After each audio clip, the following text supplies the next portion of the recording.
Hello! It's me, it's Lawson. Welcome to Live and Let's Dice. It's Friday night, which means it is Crafting with the Kaiju. Me, Lawson. I'm the Kaiju. How's everybody doing? We all good? I hope so.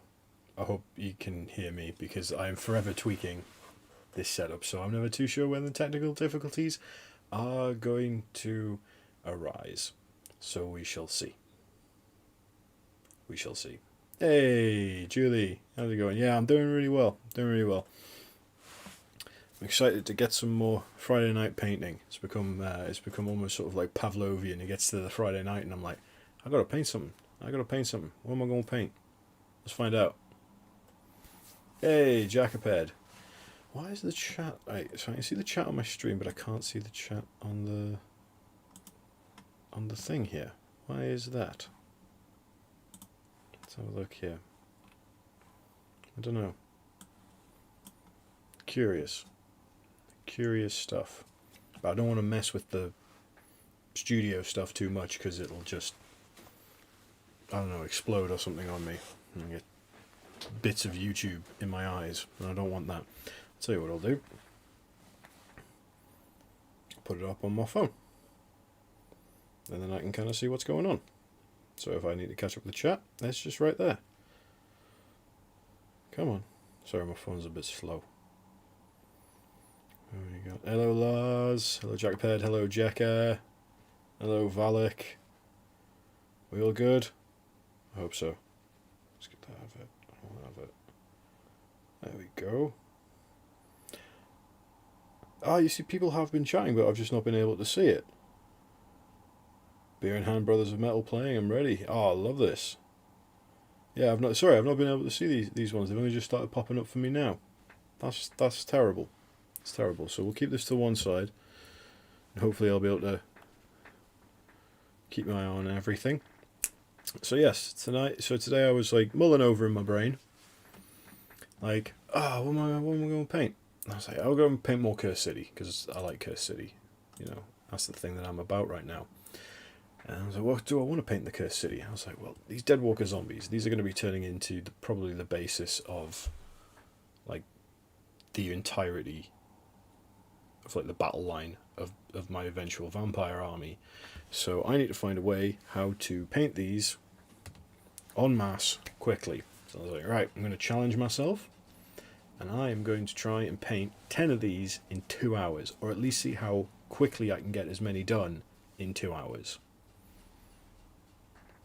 So it's a bit of a challenge, bit of a learning experience. Push some techniques. Might not go like overboard with anything fancy. I just want them looking sort of nice and undead on the tabletop. So we're going to get a little bit of music going on. Just Face of the Enemy by Viking Guitar. Like that. And yeah, we'll just see how it goes. Of course, we'll pop. Today's beverage of choice is Monster Ultra Paradise for when regular Paradise is not enough.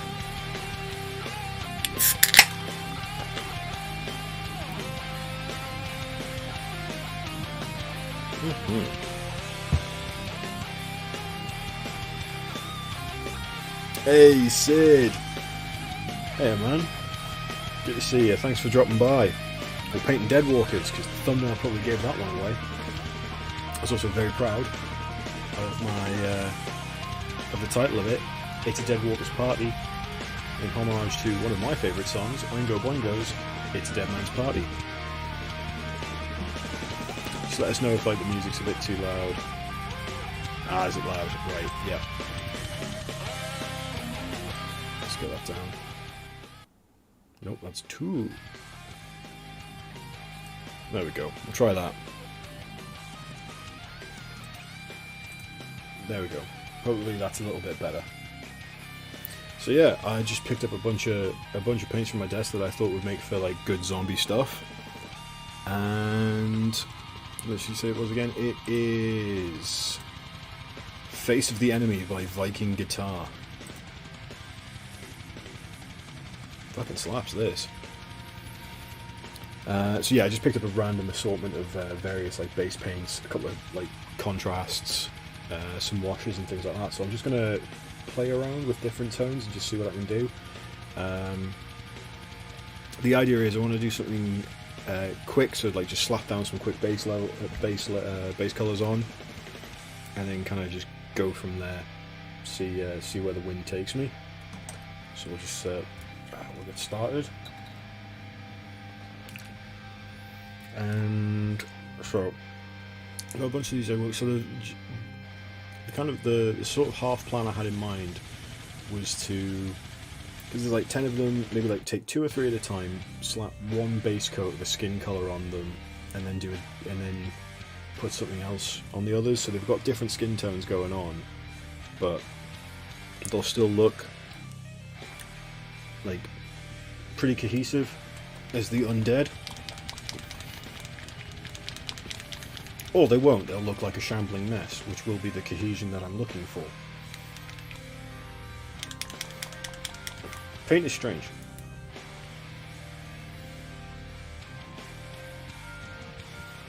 But yes, happy Friday to one and all.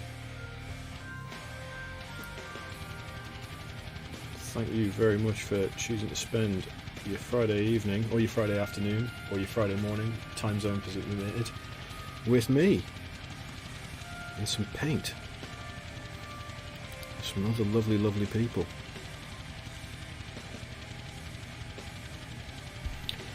So, what have we got here?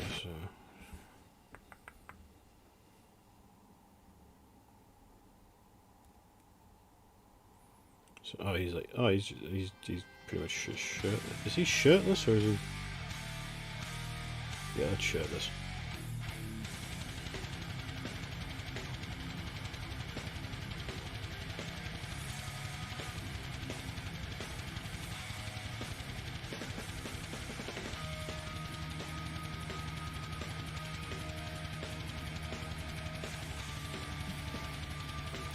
I don't know. Video doing that thing again.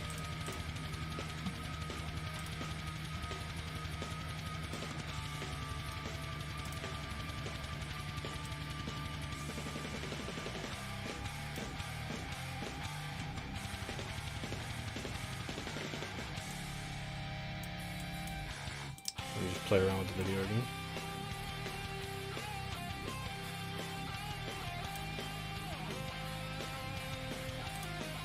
Okay.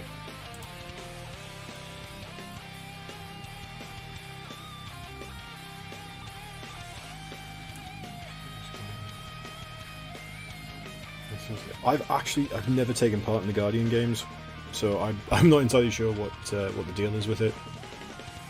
But I haven't played for I haven't played for like the last week or two, just with all the Cursed City hype. But I do need to finish. I'm like 2 season ranks off hitting max, so I'll probably go back and clear up the last few bits and pieces that I need to.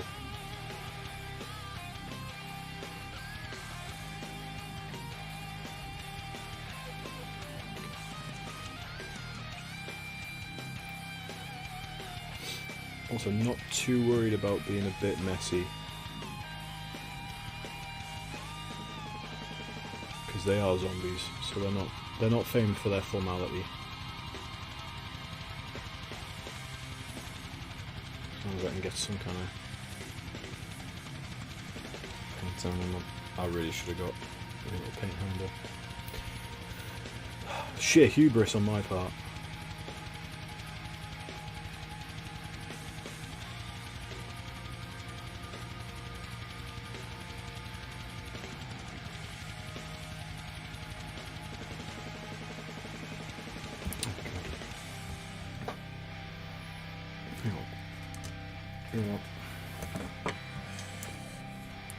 This was a bad idea.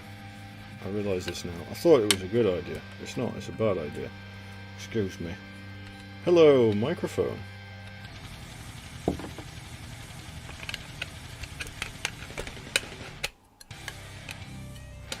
Hello, me. Hello, ground. Excuse me. So that's a bit.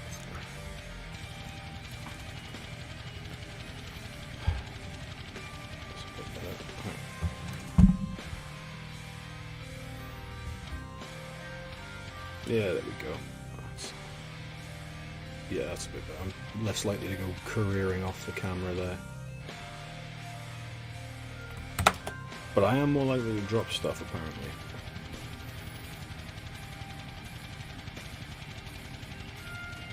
So you can't wait. Why are you shaking around now? Stay in one place. Darn push fit.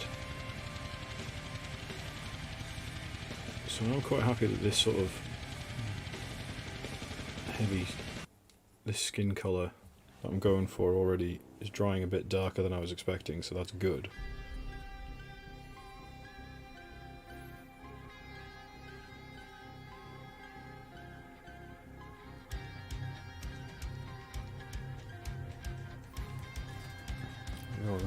What have we got in the shot here?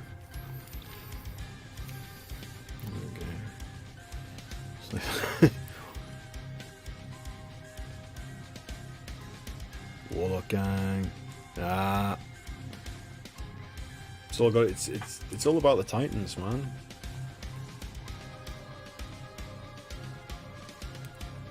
So mystical Titan of the prismatic recaster. What are your words of wisdom? Punch.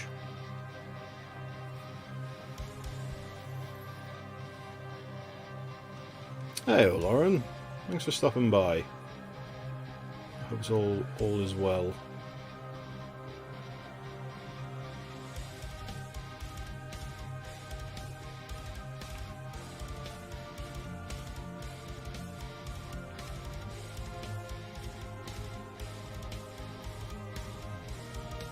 Oh, I like this deadwalker because he's got like a little rat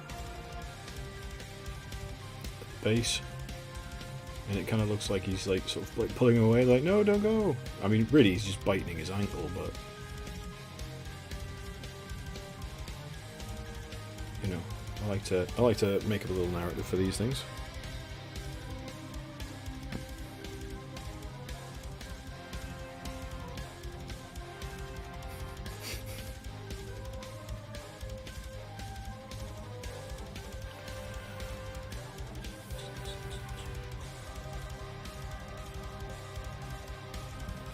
Doing it again. Hang on. So if I just, where's a comfortable place? There we go. Get there in the end, won't I? So is that? Oh no, it's all that's all just bare chest. I was trying to be good about it. I'm not.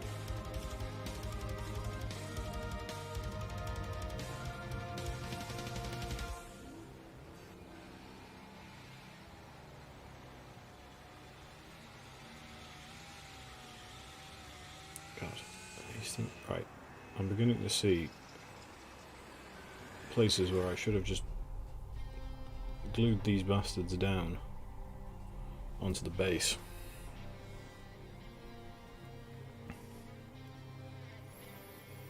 Big plans coming. Back up. Yes, there's a bunch of new stuff that's coming for the Soulblight Gravelords, which I will be hopefully purchasing when it comes out. I'll try and get a couple of more commissions done, putting some money aside, buy myself an army, as is the way. On top of that, get myself some more resin for the resin printer, because there's an absolute slew of 3D models I want to print off.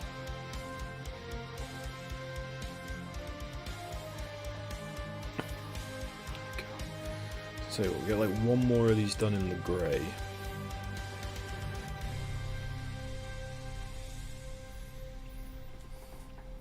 I'm trying to enjoy my Titan where Warlock gets all the love. Do all the respect for Titans just eating themselves through the sky. It's a Titan thing you try to convince. Titans is runs off and you bounce off the ground.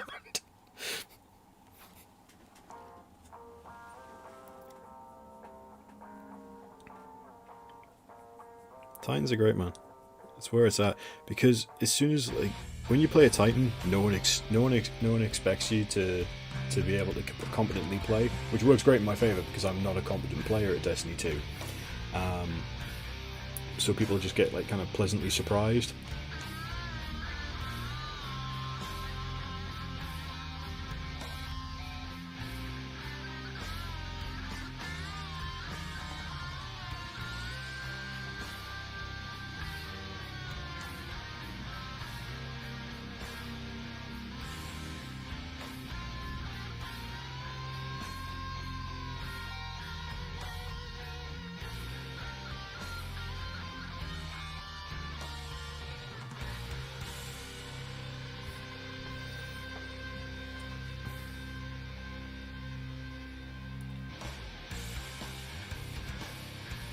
Right, this is causing some serious hand cramp already, and we're not even like 20 minutes in. So I'm going to quickly run and grab the painting handles, like I should have done it at the start. First we'll finish this. I mean, I know art is pain, but this is going to be ridiculous. This is ridiculous.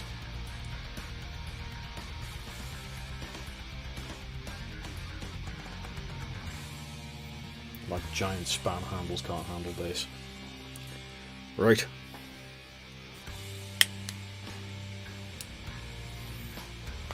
Oh. Back in 2 ticks.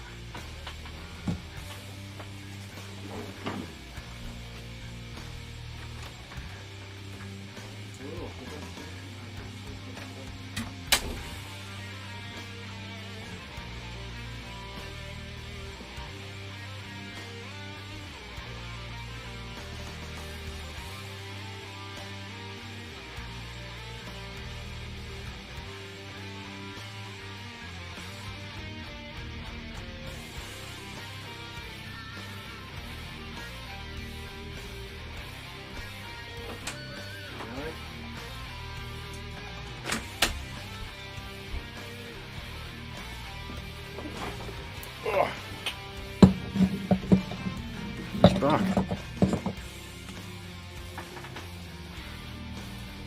Oh, he's back.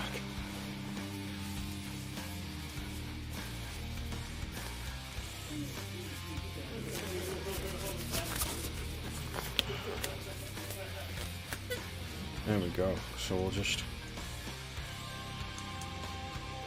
That's better.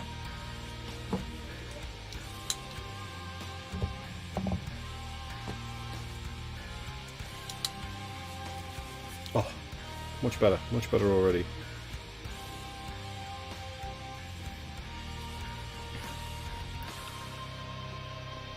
Oh, feeling good on a Friday. Yeah.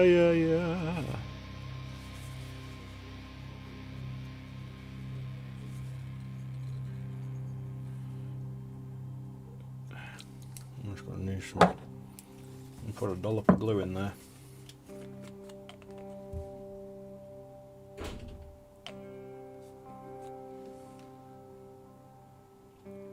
There you go, stay in one place, you taint ache.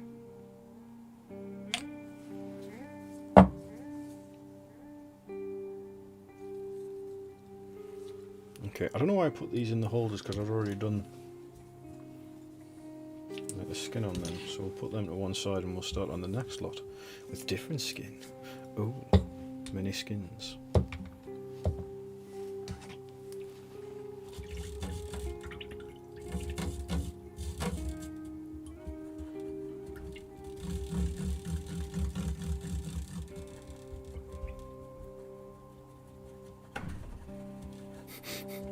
Don't worry, Jackpet, I'm back.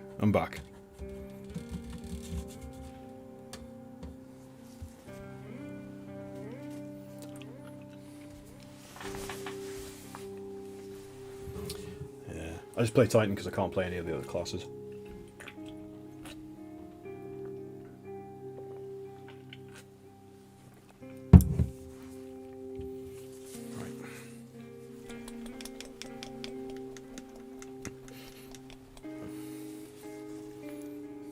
get this going.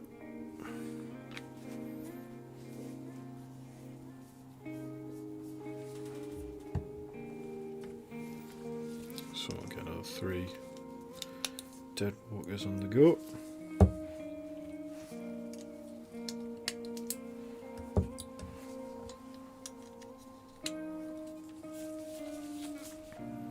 See how this fares.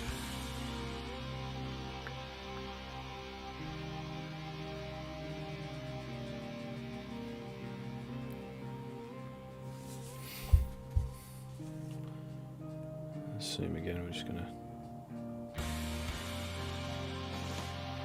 cover the skin. Doesn't matter if it's perfect, just as long as it's present.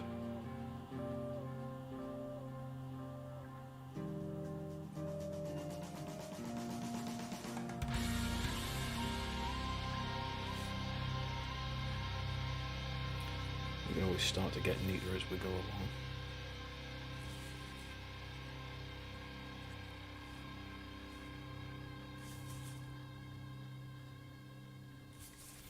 Probably should have done this in the smart way of actually going with like the biggest areas of skin first, and then areas of skin, like the biggest areas of flat colour that needed painting, and then pick out smaller and smaller from there.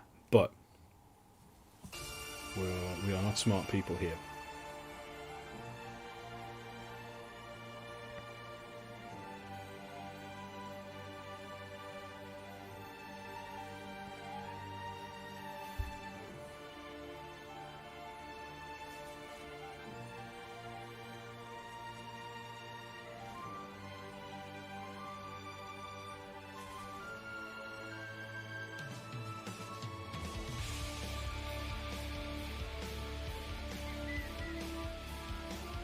I have been playing an absolute shit ton of Binding of Isaac recently.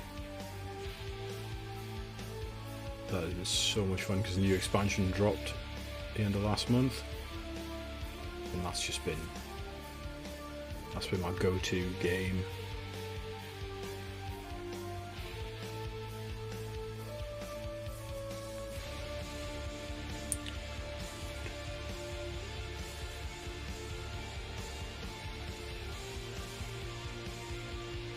Finally beat one of the new end bosses today. Very proud of myself. I mean, Mikey's already steaming ahead and like he's unlocking like tainted versions of characters and stuff like that. So I'm like, yeah, I just did this thing, and he's just like, it's like, that's lovely, buddy.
Exactly, Dr. Bacon. Big burning hammer.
Ah, nice one.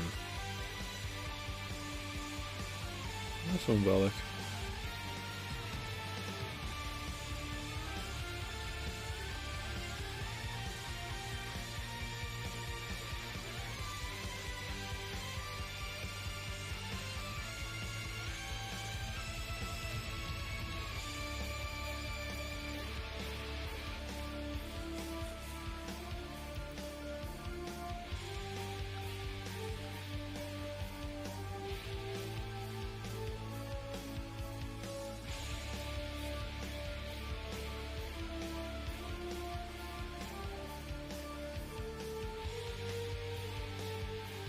It's a bit wet.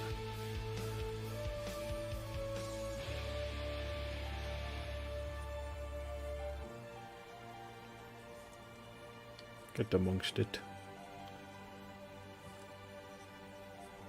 So.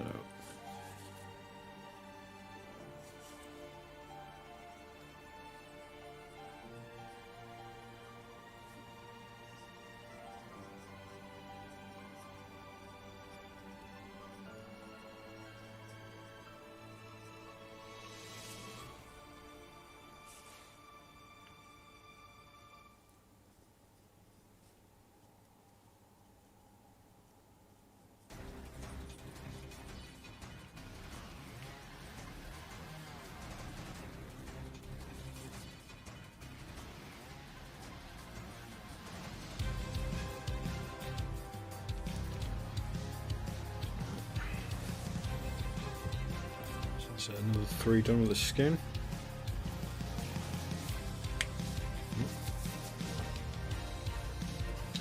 So I'll put them to one side too.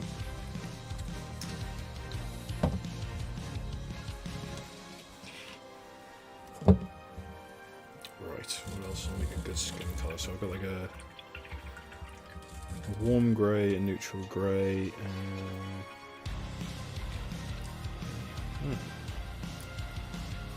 go for like a regular flesh tone sort of thing going on with this one.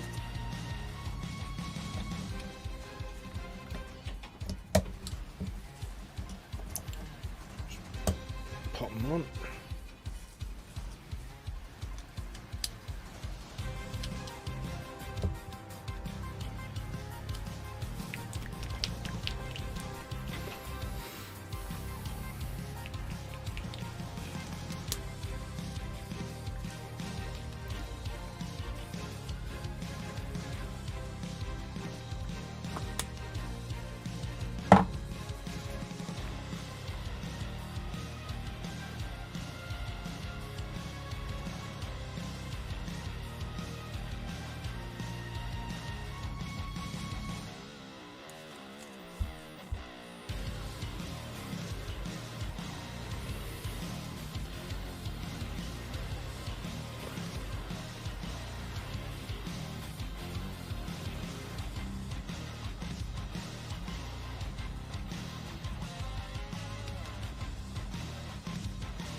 Hey!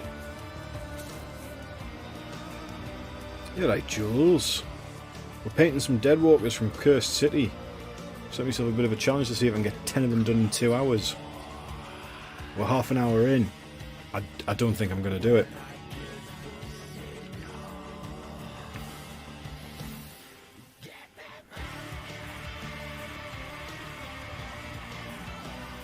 I think I've 100% bitten off more than I can chew here.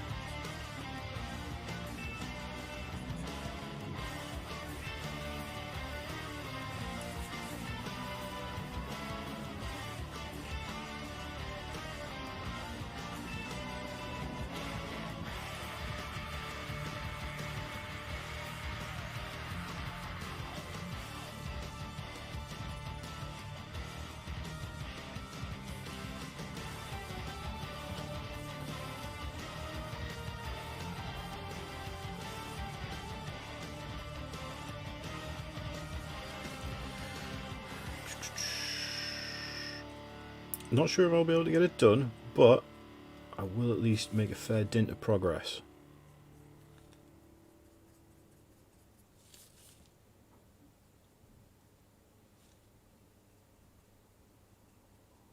And that's the main thing.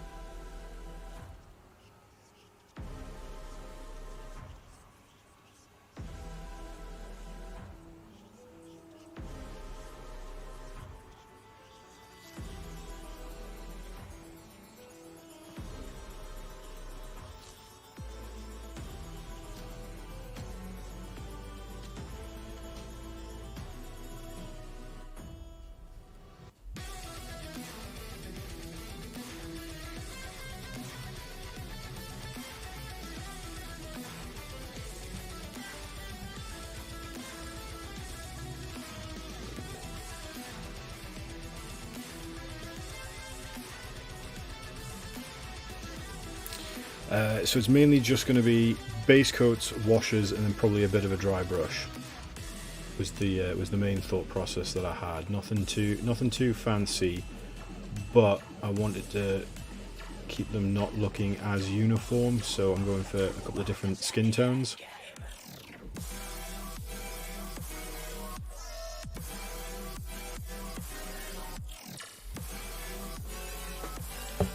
So I'll.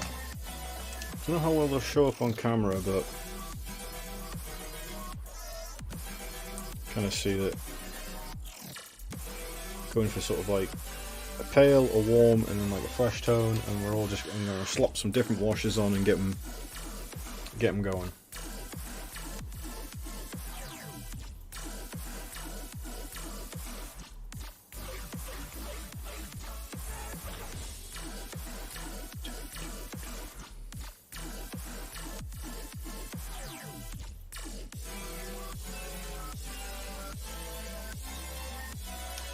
Gorgeous models, but they are a lot busier than I was originally thinking they were when I picked them up. That's fine. Sometimes it's good just to let the details do the work for you. And when in doubt, because they're zombies and they've all sort of like pulled themselves out of the ground, I can just cover them in muck, and that will cover a multitude of sins. Paint smart, not hard.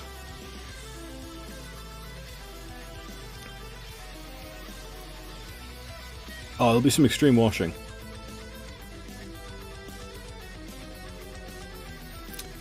At least an edge highlight, I'll be disappointed.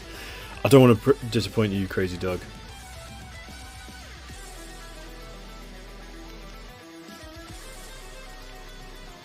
Heaven forfend.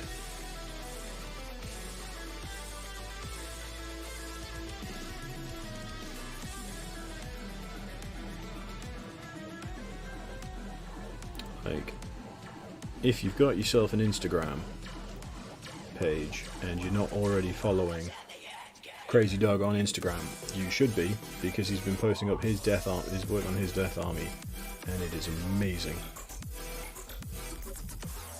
So you need to go check that shit out. Get yourself some art in your eyes. stay on the base.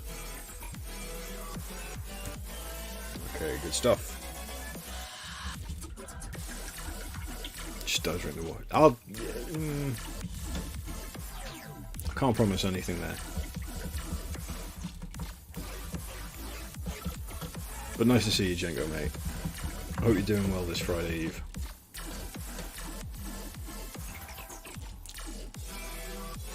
I mean, it probably doesn't help that I'm using a size 9 brush right now, but I too like to live dangerously.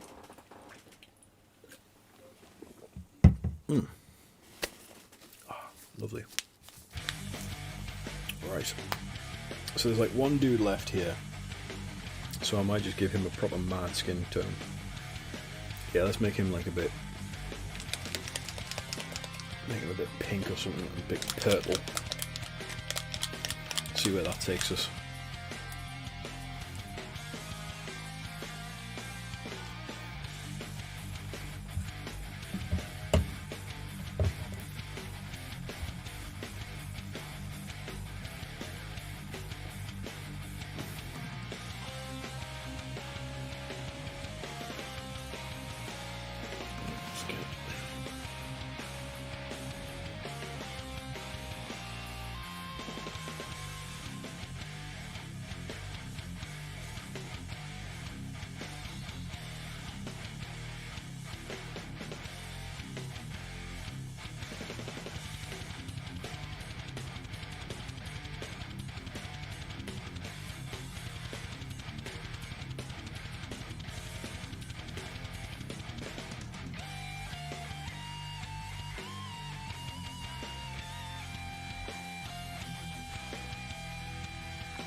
Oh, stay. These slaughter bases do not want to play ball.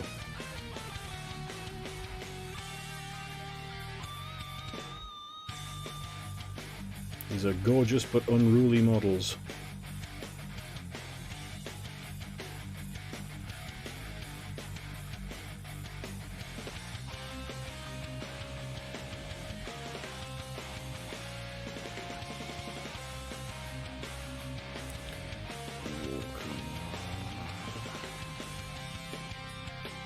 Oh yeah.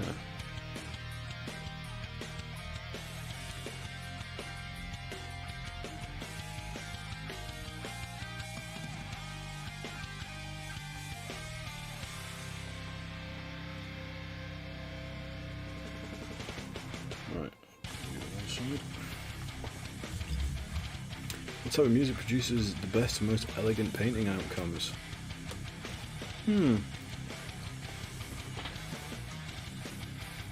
I find podcasts and audiobooks tend to do really well if I'm doing like terrain or if I'm doing any like diorama stuff. But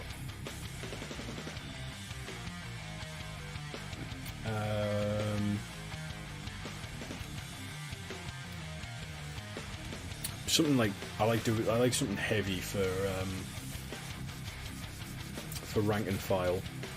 Like if I'm doing a big batch paint like I am now, I want something like something a bit heavy, something with a bit of teeth to it.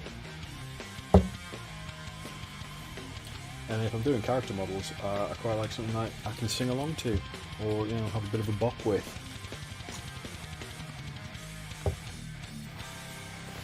And there's always space for grunge. There's always space for like grunge, punk, and metal. Just smatter it in, just jazz it up. But definitely podcasts and audiobooks are the best for terrain and dioramas, I find.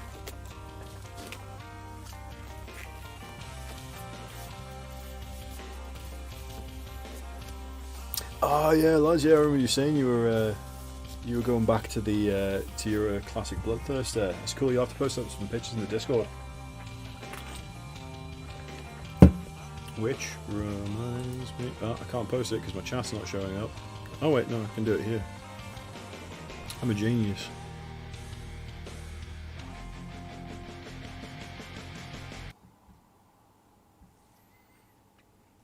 Bam! Technology. Right, so what am I doing next? I'm going to take one. Actually, no, I probably should block in more colours. Had a plan, it was a good plan, forgot the plan, now we're winging it. We're winging it and we're bopping.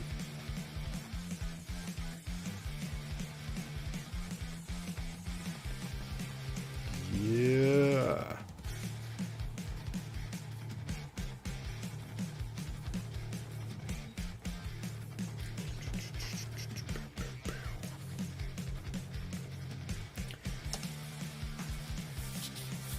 Interesting.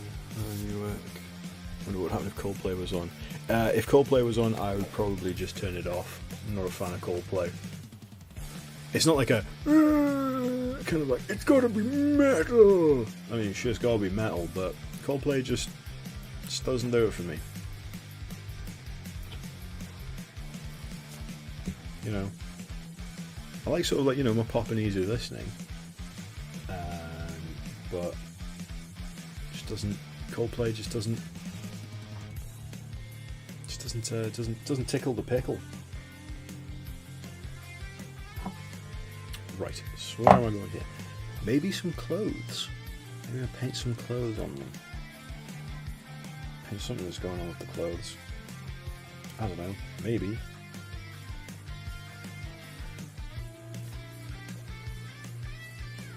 You know what, I can at least get the wood done. That's what we can do. Get a bit of wood. Actually, we'll go with this one first.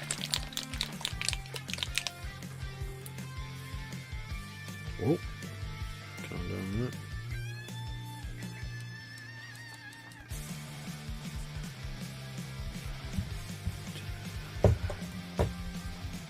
Stay. So yeah, if we're going to do the wood, what I'll do is I'll take one of each. So one flesh tone, one grey, one warm. I'll do it that way. And that way I'm keeping the colours mixed up, but I'm trying to keep a central theme of colours.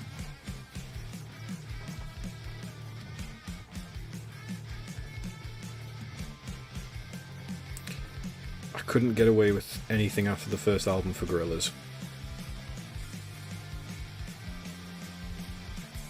Self-titled, that was it.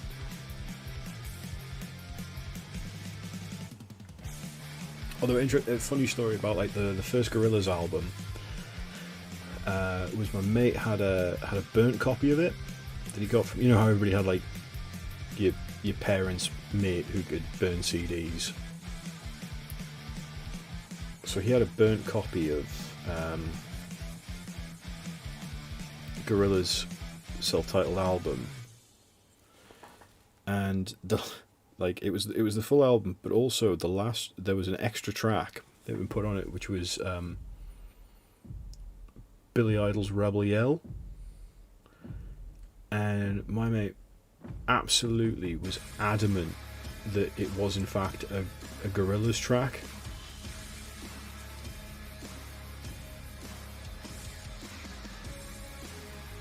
When, you know, it absolutely was not. It was Billy Idol. But he just would not be told.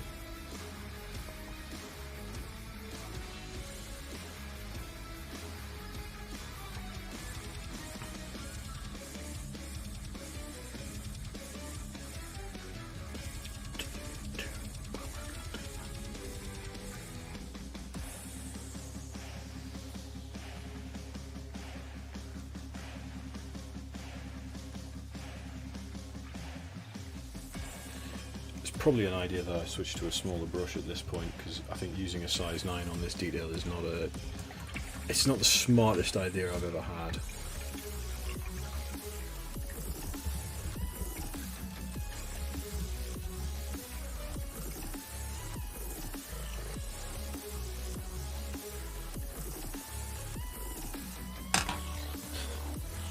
Okay, so I'll go 7.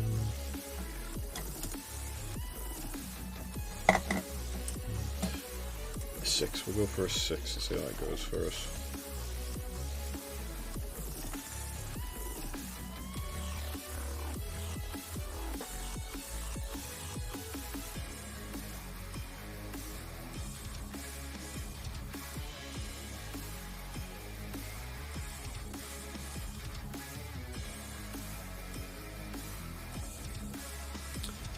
Very unlikely to be breaking out the paint roller tonight, Jackaped. I do apologise.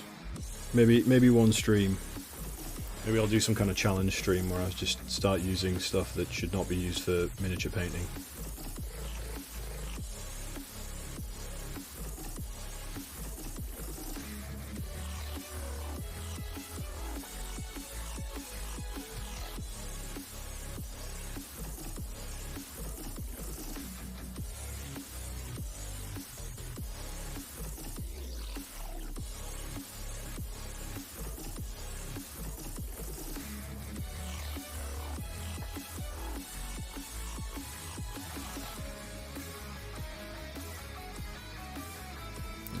This gravestone as well, brown. Because it's a wooden gravestone. So it's a grave plank.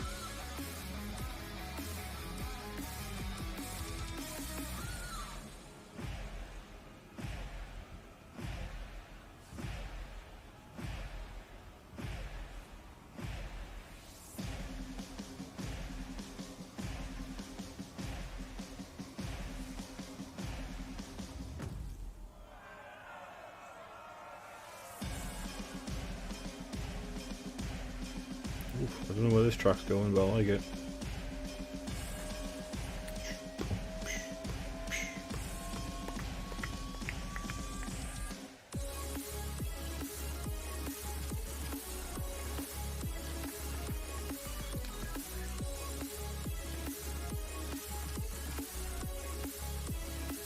I really like these models because they do tell a lot. They've got like a lot of story to them very simply. It's the idea that whoever buried them knew that there was a good chance that they were going to get up again.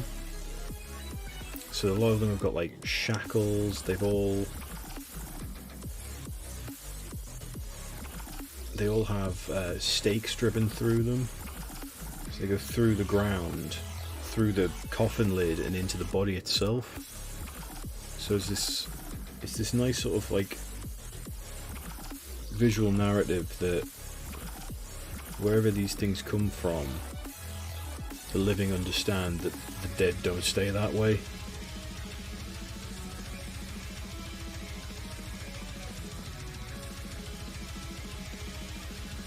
And I think stuff like that is a really nice touch. If you want to tell a quick story about your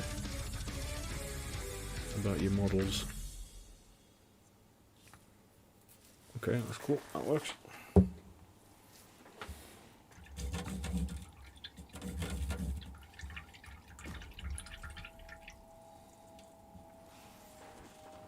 you what, since we've been talking about different music, what other stations have we got here? Because we always play the...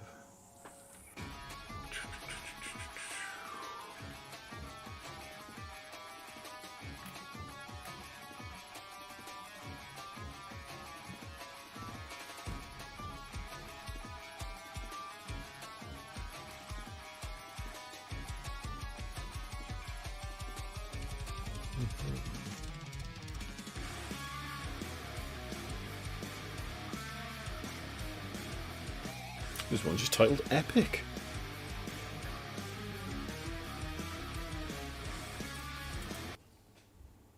Let's go with that. Ooh.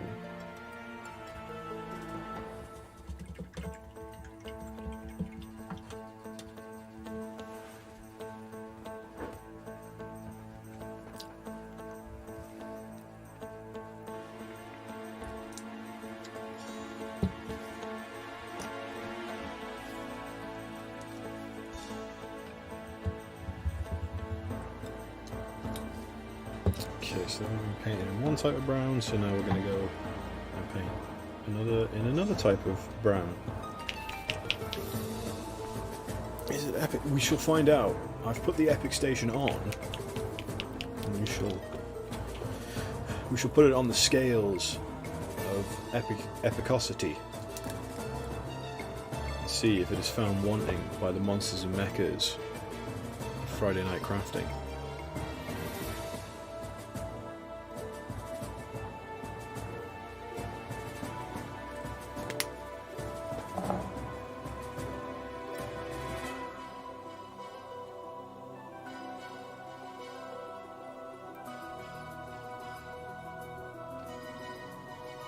Give this a good old stir, mixy mix.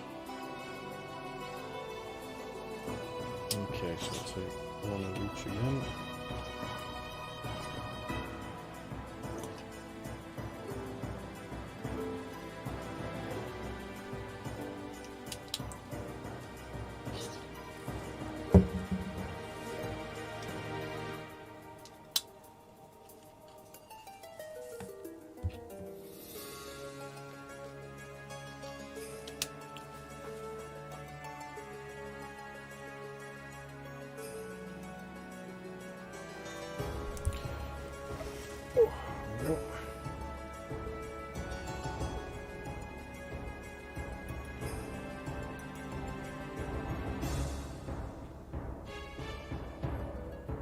So the famous last words with the using mainly like base paints is that because they've got a higher pigment, it's easier coverage, so I'm not having to do loads and loads and loads of thin layers. Just maybe, you know, just one or two. Because I want to sort of keep them dark and grimy as well, I'd prime these in like a dark neutral grey, so not quite a black. And that way, they stay sort of relatively dark, but not like a stark primary black.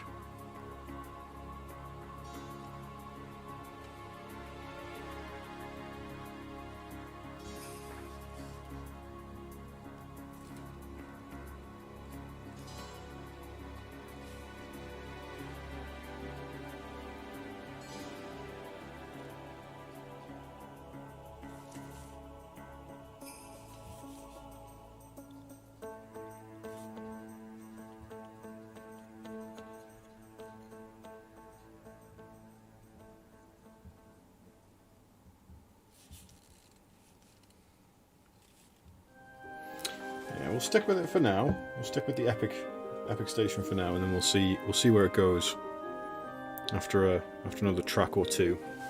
If I ain't feeling it, we'll mix it up with something else.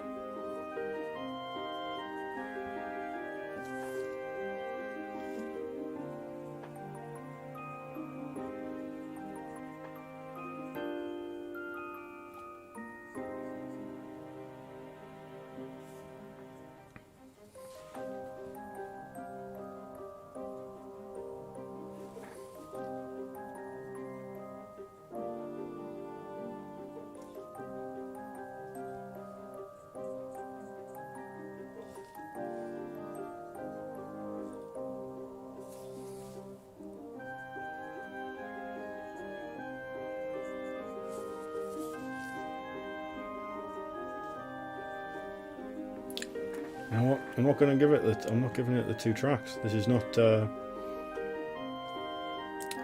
It's not doing it for me. It's not doing it for me. It's a shame. Right. What else have we got here?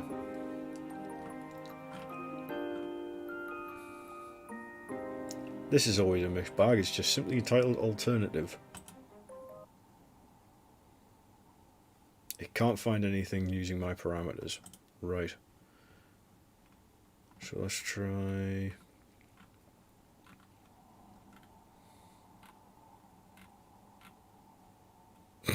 There's one just total hype base, but the thumbnail's a radioactive symbol. I'm in.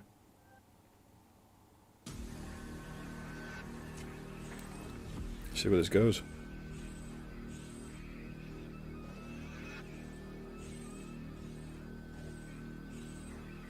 I've heard of soil work. I don't wonder if I've actually ever listened to soil work.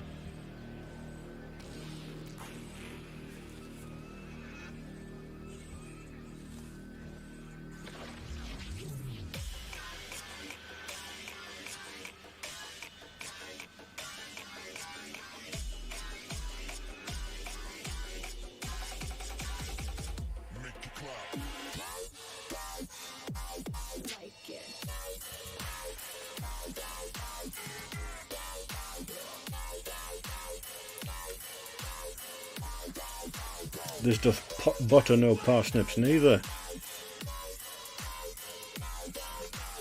Right. What's an industrial?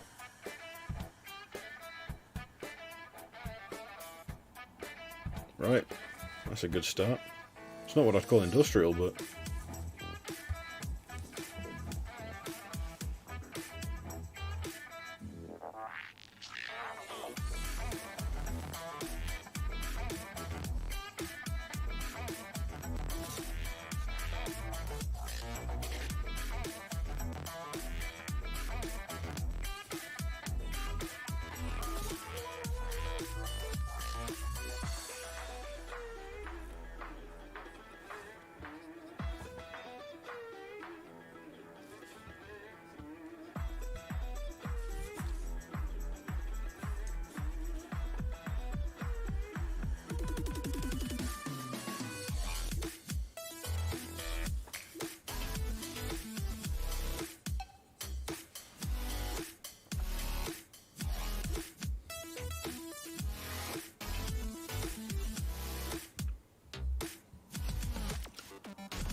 something to bop along to in it.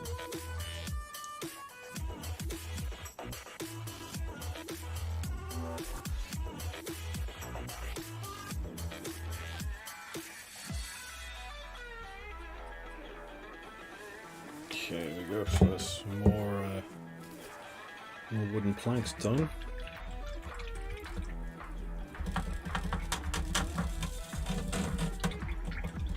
Yes, the harmonica has thrown me somewhat.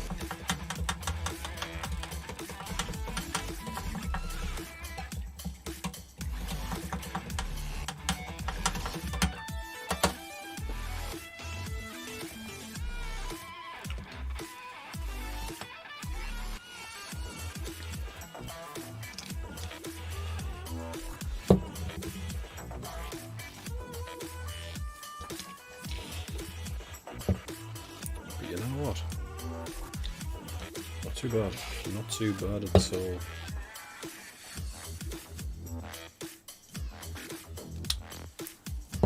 So we get this final round done.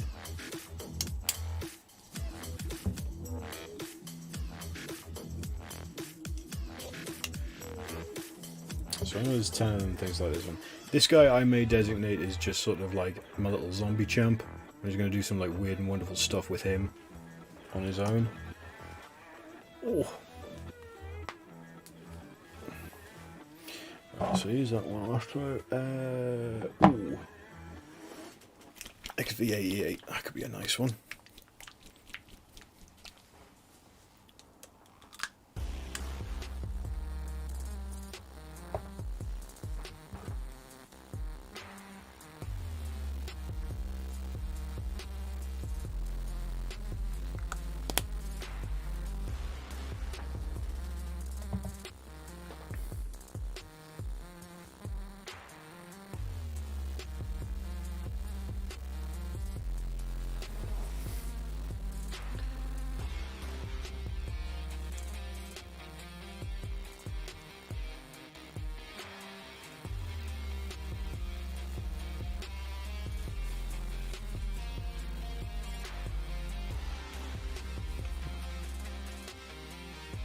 Oh, this thing goes on like a dream.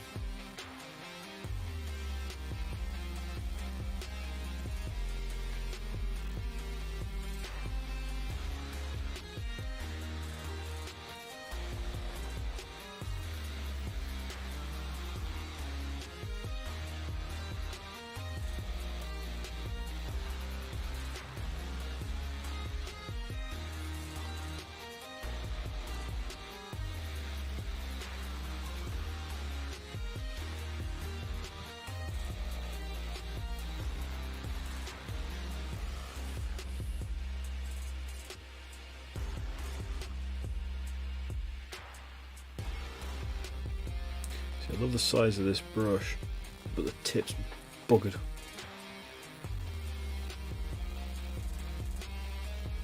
It's a little harder to get a fine point on things, but it's great for base coating. There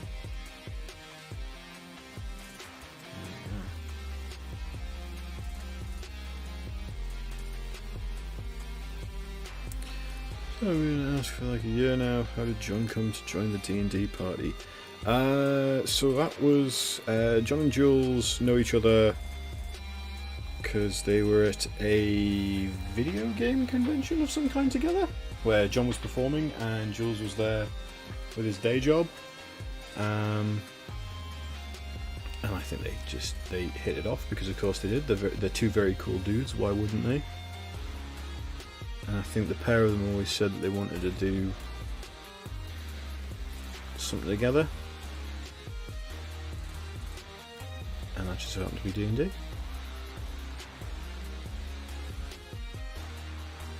Which was great, because yeah, John has been absolutely fantastic. He's been one of the best players I've had around my table, the virtual table in this sense, but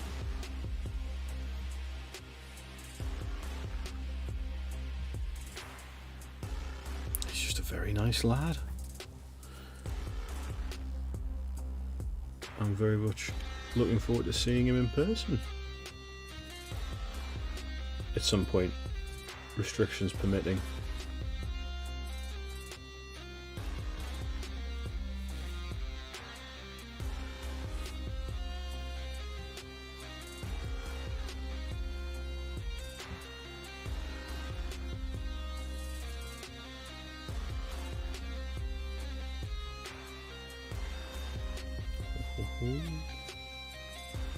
Aha, a little sneaky little bit underneath there that I'd missed.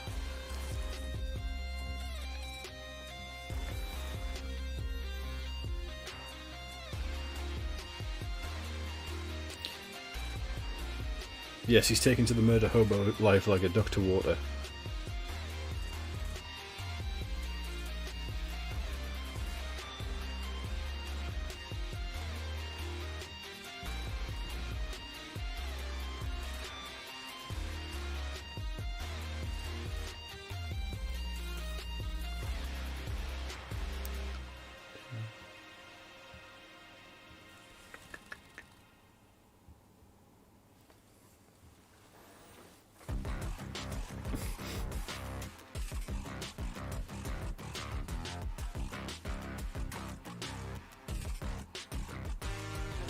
Ah, you see, there's the trick, Dr. Bacon. None of the NPCs are important. Because I know if it draws breath, it means it draws the ire of the group.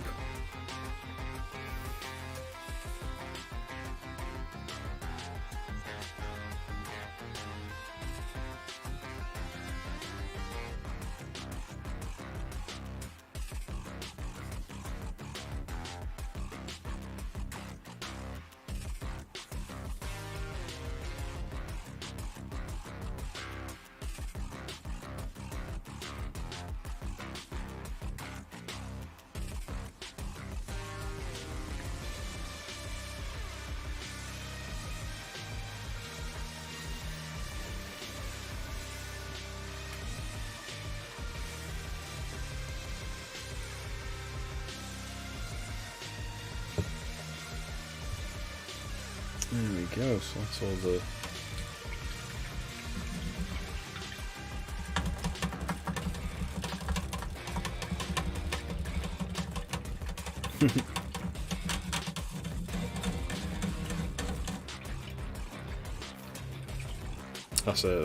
That's a good idea, Jack. I might have to start doing that myself.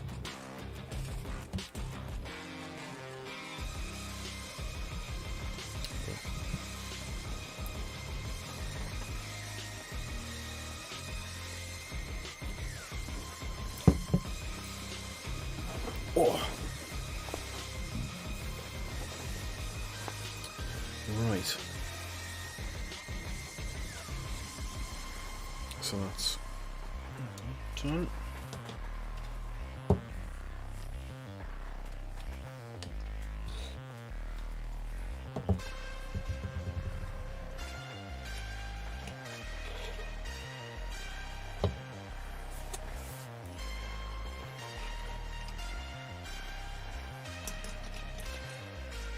Still try and keep this a bit mixed as well.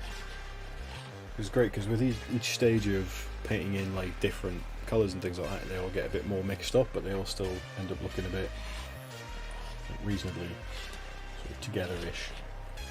There's a shambolic mass of flesh and necromancy. So now we've just got to work out what to do. Just give it a shot now and then. Maybe they'll start chucking doors off cliffs. I don't think they will. I really don't think they will. Okay.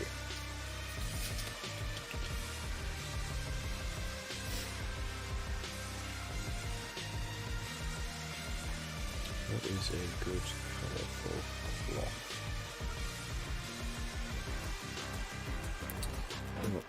Mechanicus standard, yeah. Give them some. We'll do some grey clothes. And some beige clothes. And maybe some green. Yeah, some green clothes. Maybe something like that. We'll play it by ear. We'll see how it goes.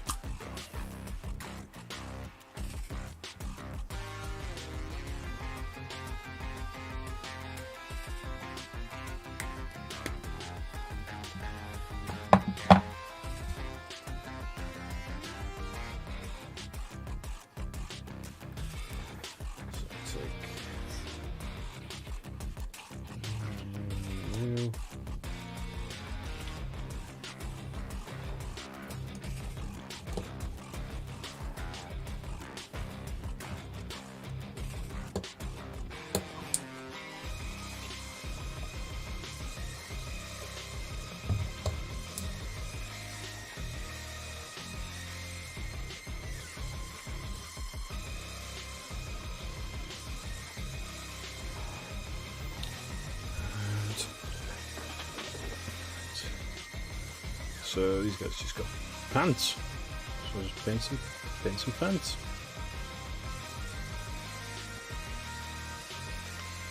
Once again, it doesn't matter massively if it's perfectly neat, just as long as it's got a good base coat on it. Just try not to bleed over into parts I've already painted.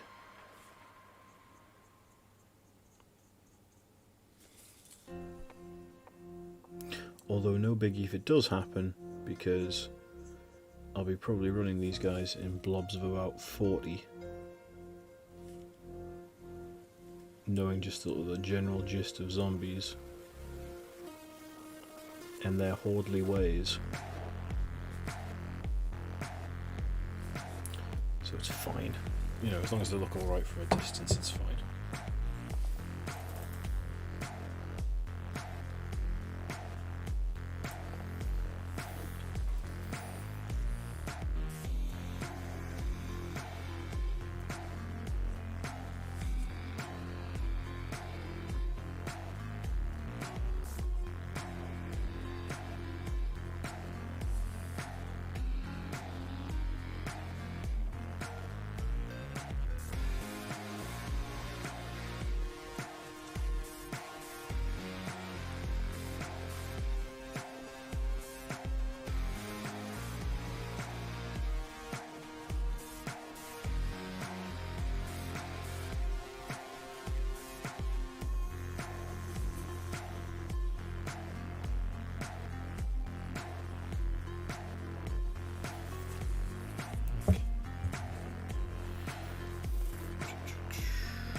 In the sea. Hey, Paint with Optimism. How you doing, man? How you feeling?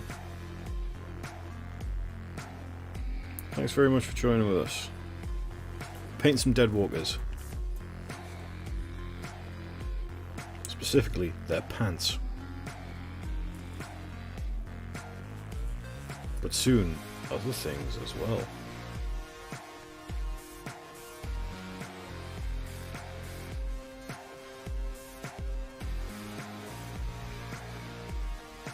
But it's mainly trousers at the moment we're painting.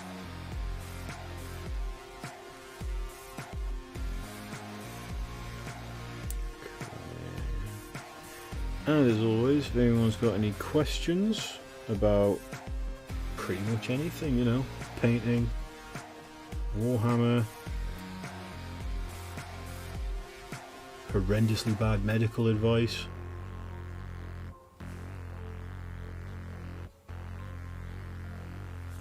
let's go for it.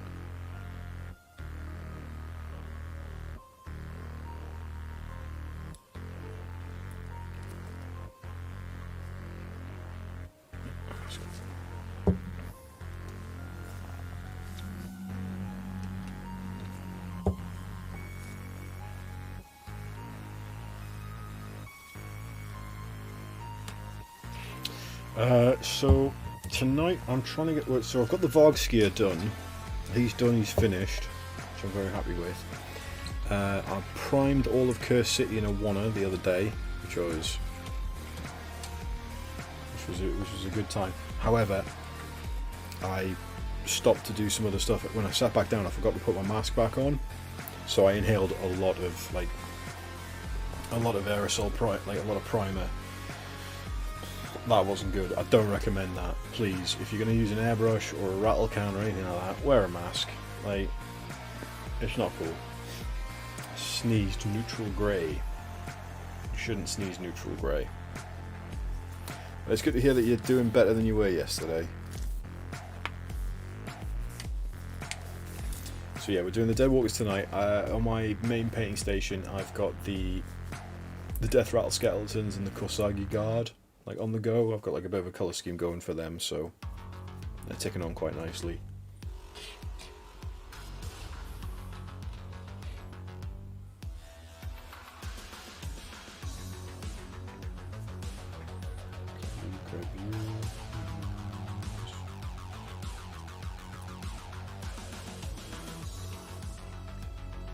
Yeah, we'll grab you.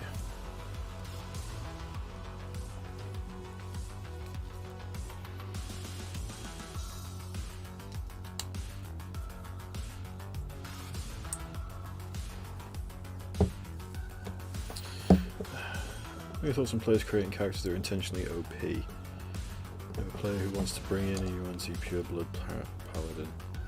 I've never had any problems with anybody who wants to, like, usually, because people who want to make like OP characters like that, they don't tend to be people that actually really sort of like care about a narrative or a story. So you can kind of put them on the back burner.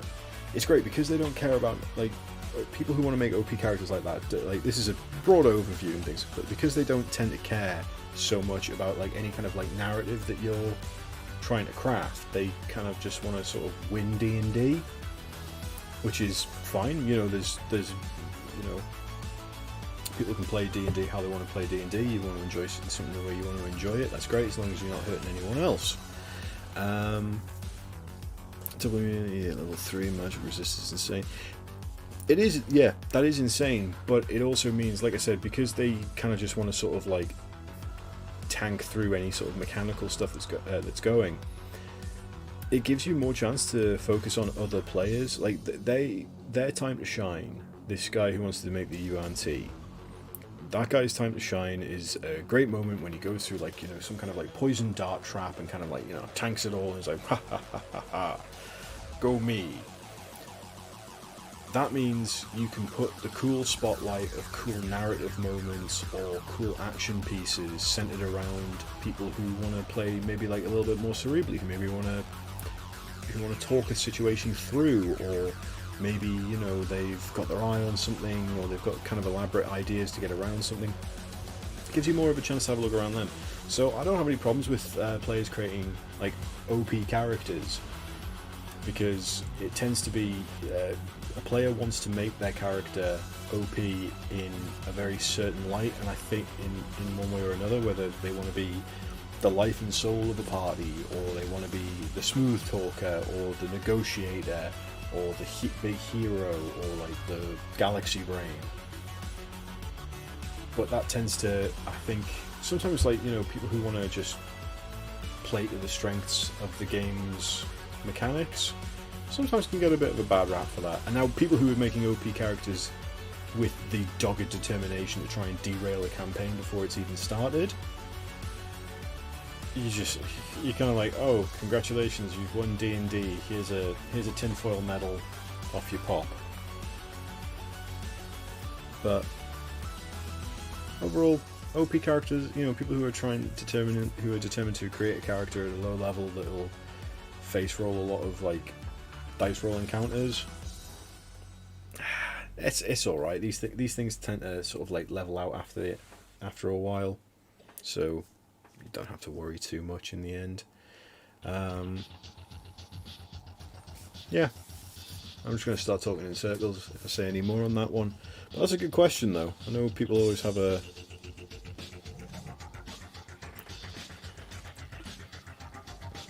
think it's sometimes we can, as players and as DMs, we can tend to get a bit bogged down in the crunch of things, and like anyone who's watched our live streams will have seen that I play fast and loose with the concept of rules, and I know that's probably causing some people at home to like start tearing at their own teeth going, that's not right, oh, it's a thing. Like, I don't fudge rolls, but like, I'll hear something cool and I'll go, yeah, I want to see how that turns out. Like, we're all in it for the story, we're all in it for, like, you know, we're all in it to feel good and enjoy ourselves. And so if that means somebody like feels good and enjoys themselves by making a character that, yeah, like you said, has the immunities or resistances and things that would be ordinarily not something that a character would encounter at lower levels, that's fine. That's an interesting quirk for them that you can play around with that one.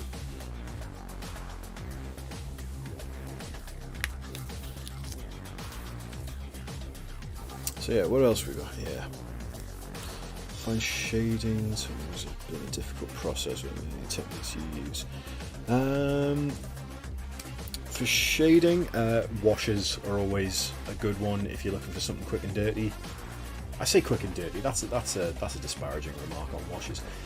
Washes are brilliant at any sort of like experience level of miniature painting. You can, you know, you can just like paint something in like 3 different colours, and then you slap a wash on it of like a normal, like a black wash, like a dark black wash. Go over, and once that's dried, you're like, oh, instant shadow, fantastic. I know I'm pretty sure I mentioned this in the last stream, but I'll go over it again. If you ever need to make touch-ups or anything like that, mix a bit of the wash in with your base colour, go over like that. That's always a good one, because then you have pretty much the same sort of colour thing going on. I'm going to go with a blue-black for the clothing on these ones. But always find with shading as well is push your colours further than you're expecting to. So make the darker parts darker, make the lighter parts lighter. Because at the end of the day, as miniature painters, we are sat here like this, really sort of like, oh, really up to it. When really the average person is gonna, well, I'll tell a story about this one. So when I was before, like, Mikey was always like into Warhammer and things like that, but he wasn't always like big on the painting thing. But he always asked me when I was at my painting desk why I would hold my models out at arm's length and lean right back and then turn it around like that. That is because 9 times out of 10, if somebody's going to be looking at your models or looking at your work, either it's on the tabletop or on the battle grid or on a shelf, they're going to be looking at it from about anywhere between 4 to 10 feet away. So it's fine if like not every little thing is perfect at all times. That's cool. Yeah, no worries, Joseph, man. Yeah, I think washes are always a good start for shading, and then, like I say, just push things. Like, I know I paint for the gaming store across the street, as I always say. Well, I paint for the gaming store across town when I can.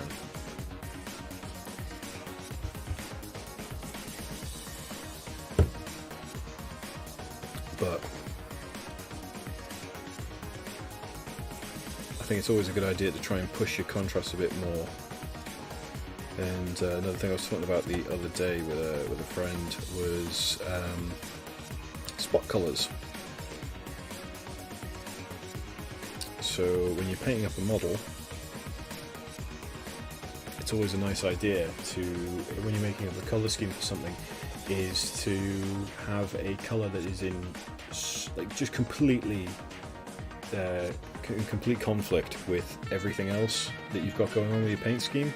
You don't have to go like colour wheels or anything like that, but it's I'm just a bit. It's jazzy. It's too jazzy. There we go. Put that. That's a nice. That's a level. That's a level. But it's still not industrial, so I don't know what's going on there. Hello, there's a poker channel. Ah, there's nothing on that list. That's a shame. We'll go punk. So there's nothing on the punk list. I'll try rock. See how that goes.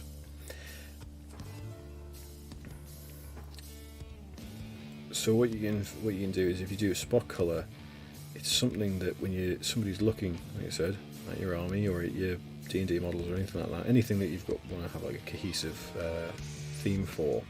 So mainly armies, like D&D will be all over the place. You can put a spot color in, which is usually something weird and wonderful, and it just makes everything. It'll make the models stand out a bit more from a further distance, with very little effort.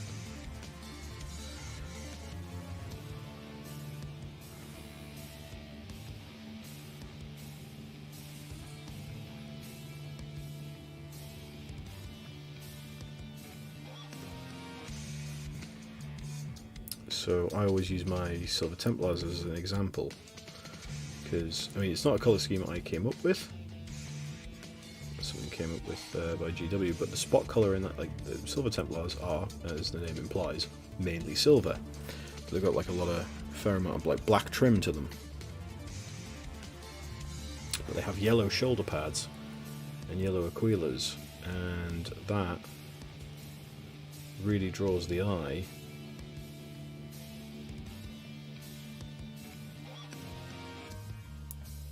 When you look at them across a room.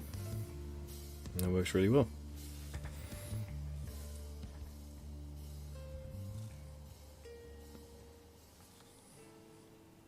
And if you really want to, you can go down like the colour theory route, you know, Google a colour wheel, see what you got going on in your colour schemes, and just be like, hey, you know, so you got like, you know, two complementary colours that you're using together, and then just use one that's on the opposite end of the colour wheel that's in direct opposition to everything else that you got going on. Oh hell, that was a leg. That's okay, we can go back and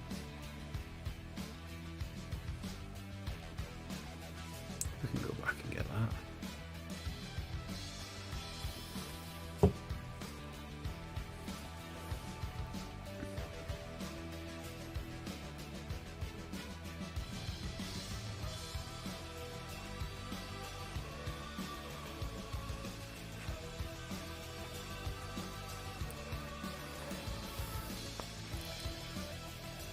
Pants. Just paint some pants.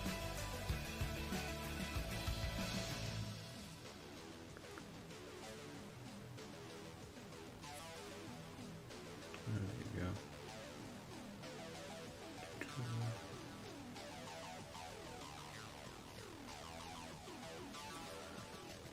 So yes, I hope my inane ramblings can help somewhat.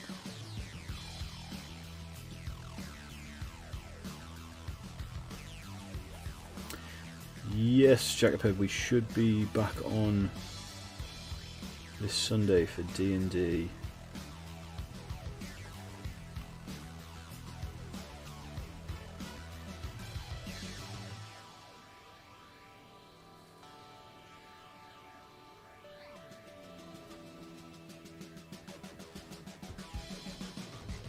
So I hope to see you all there. We will be going into the next part of the Giant Spur.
There we go.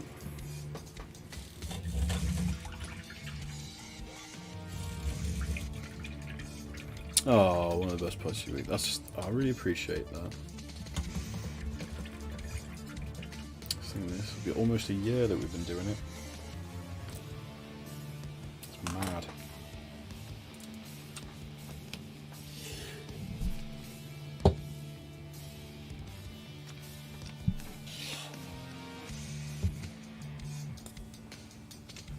And it is very, very, very lovely to see people tune in each week to watch a slow descent into madness for all four of us.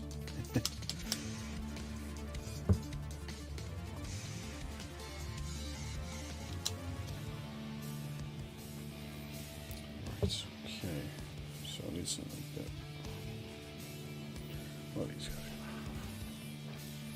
I don't want to give them anything too bright because I want to use whites and like lighter shades for sort of like ropes and bits, as we were talking about before, spot colours.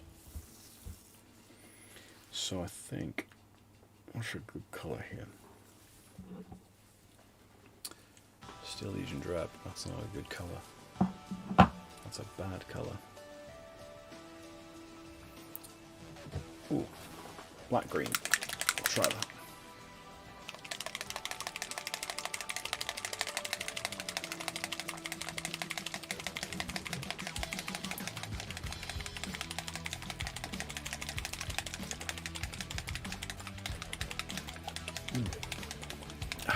Delicious. Oh, it means a lot that you've been tuning in since day one. Yeah, we've been doing the D&D streams for almost a year, and been doing the channel for 2 years, I think, almost.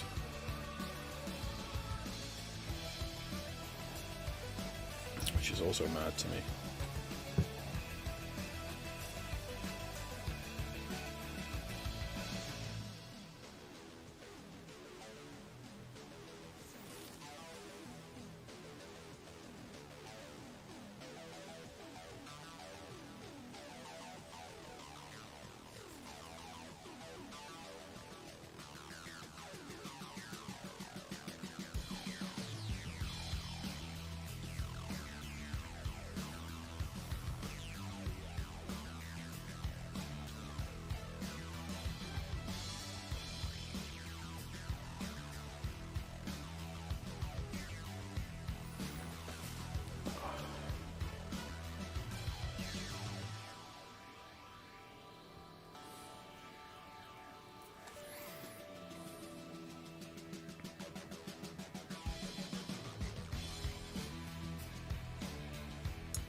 Oh, this is a nice green. I like this. I like this green. It's a little bit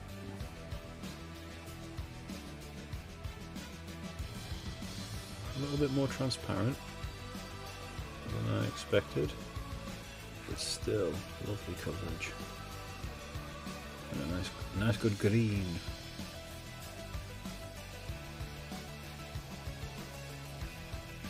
I think I went off green for a long time because I used to paint Dark Angels, so I was like, no more green please. Then I went from dark green to really loving like bright neon greens, because that shit's cool. I very much like my very bright colours. So this is a bit of a, this is an odd one to like paint in such dark and dingy colours.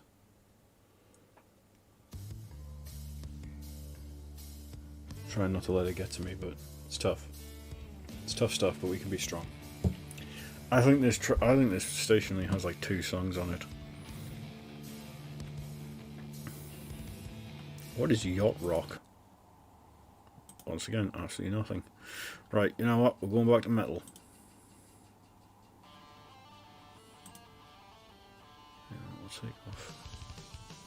I'll take off one of the filters. Taking off the instrumental, so we'll see how that goes. Goblin vomit green.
Go.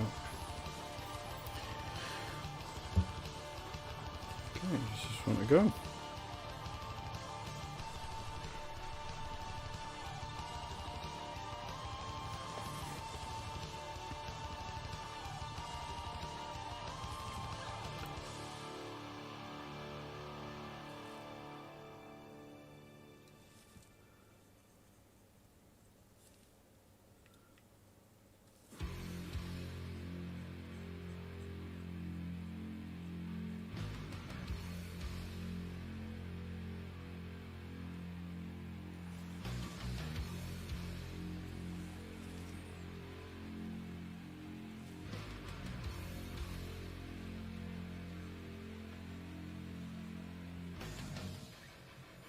I've also been toying with the idea of doing some more painting streams through the week and just sort of general shenanigans content on Twitch. So if people are interested in that, let me know. I mean, you can always find me here on a Sunday and on Fang and Bang on a Wednesday, where we do Set Sail for Fail, where we play Sea of Thieves to varying degrees of success with myself and Mikey Barry, the old Fang Daddy himself, and of course our dear friend and beat leader Triggers.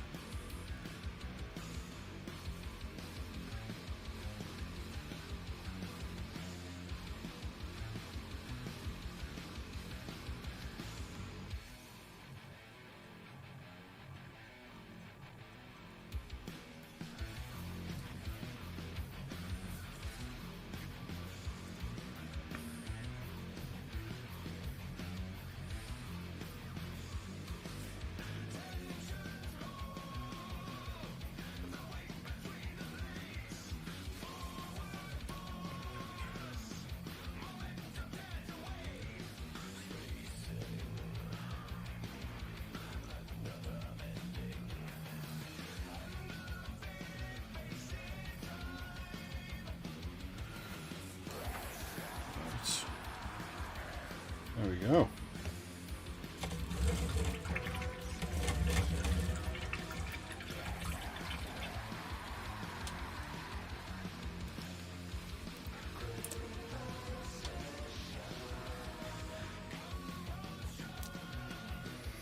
So that's a lot of the main colours done.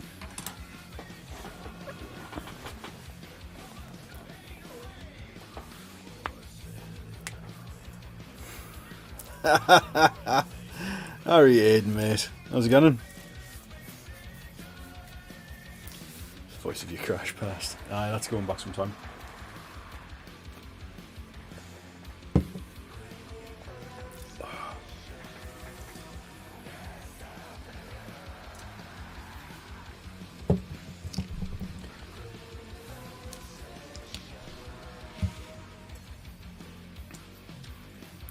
So these are still sort of drying a bit.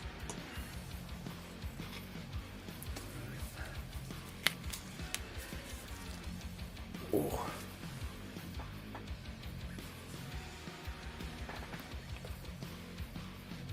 Oh, I am a crunchy kaiju, I'll tell you that. Oh.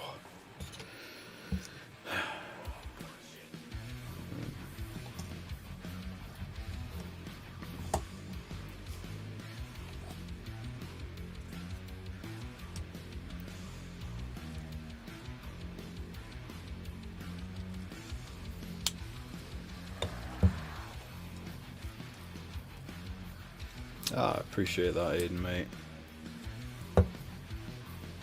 Just painting some deadwalkers. Very stupidly thought I could get 10 done in 2 hours. Don't think that's going to happen, but we're having a good old crack at it. Oh, cracking a natter. It's what you want and what you need on a Friday night. What was next? Okay. Bit of a brighter grey. Yes. Yes, it is, Dr. Bacon. It is nearly 11. So, oh, what happened here, lads? You boy, that's gone a bit mank. Right, so that's no good. So try Gracia. Basically the same thing.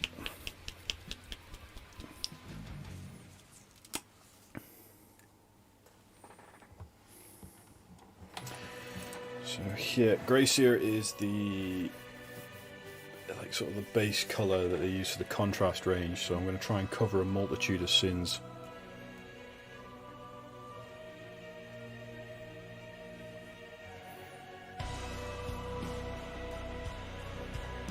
Hopefully use a bit of contrast to save some time here and there, or at least give a nice effect to some stuff. So we'll do stuff like the tombstones.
Exactly, yeah, it's basically the same thing, but we all know it's not.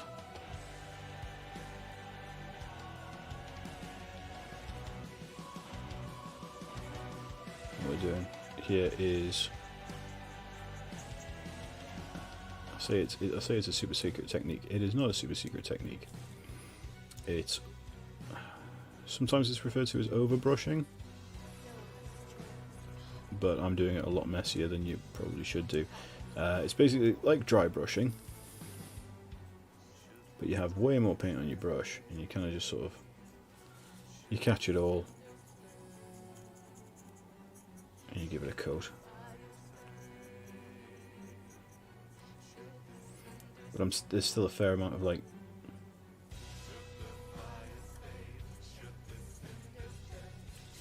You see, like in the deepest parts where the brush isn't reaching it, there's still a fair amount of like undercoat showing through, which is fine because it keeps a bit of shadow.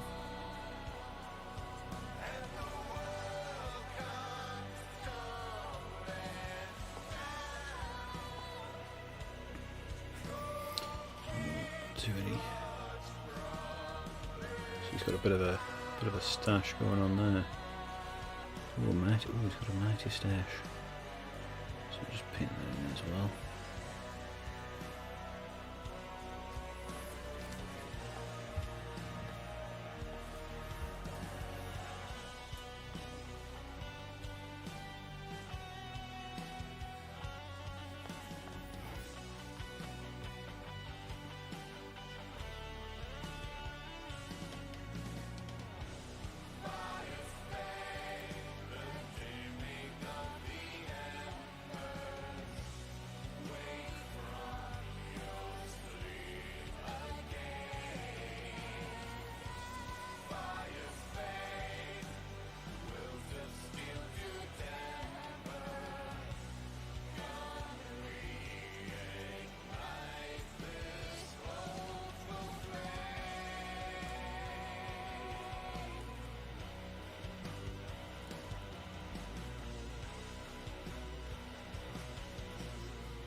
So then we're shooting. You pick up these techniques as you go along, and a lot of it just sort of comes down to just having a bit of a dick about, really. You sort of you play around with things, you know, see how something will work.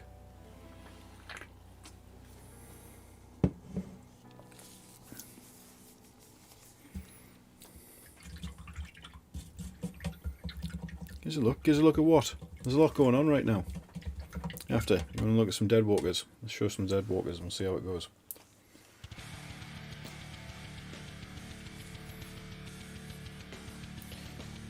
I realise that I've taken the autofocus off, so it's a bit all over the place, but we've got some deadwalkers here. There's another deadwalker there. What's this over here? It's a deadwalker. That's the back of the deadwalker. There's the front of the deadwalker, the side of the deadwalker. There's different parts of the deadwalker. They're 360-degree models. They occupy a three-dimensional space. It's amazing. This one's a bit purple.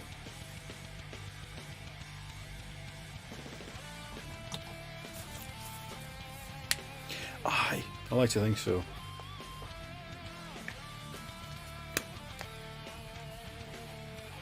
Make a mistake, grow, make less mistakes. Yeah, I like that.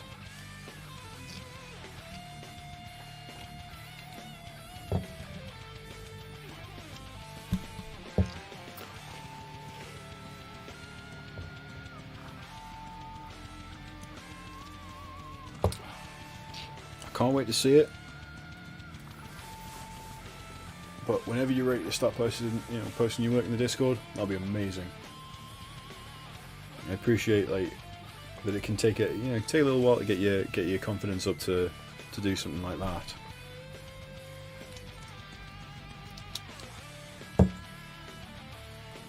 It may occupy a four-dimensional space, but we can't detect it. Very possibly. Very possibly.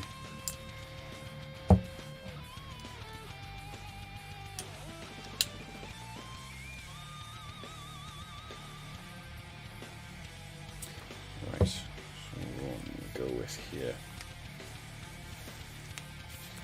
Let's go with this nasty old yellow. I say nasty, I like it. I like this pale yellow a lot.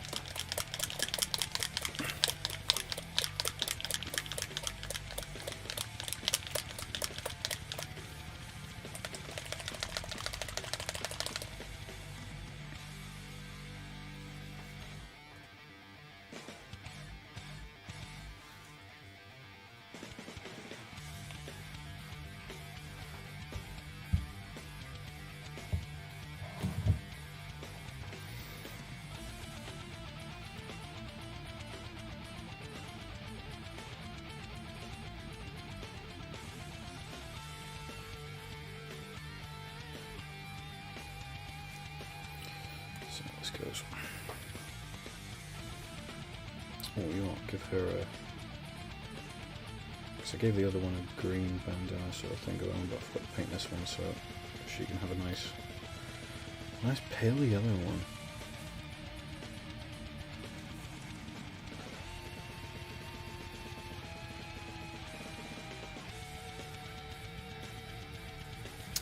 Problem with this being, because it's a dark neutral grey that I've used, it's quite hard to...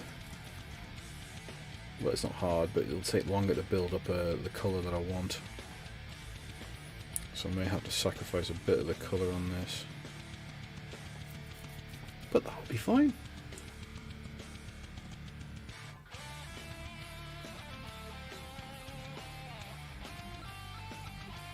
As I said, we're just doing something quick and fun.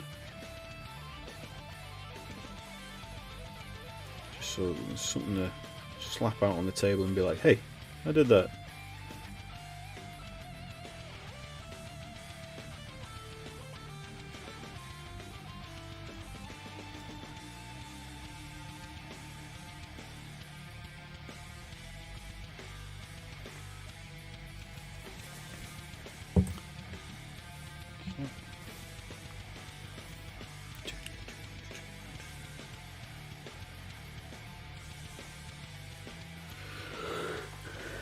Shake the devil into it, now you gotta shake the devil out of it and get it onto your palette.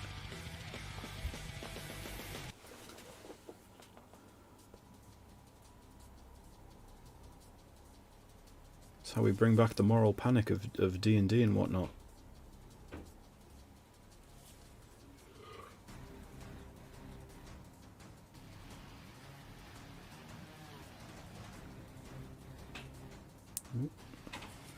Some wee little candles on here, so pick them out as well.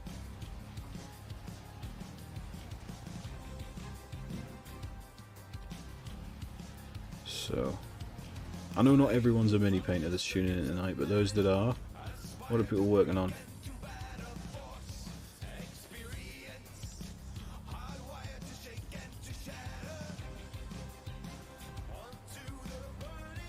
Or any sort of arts and crafts, actually.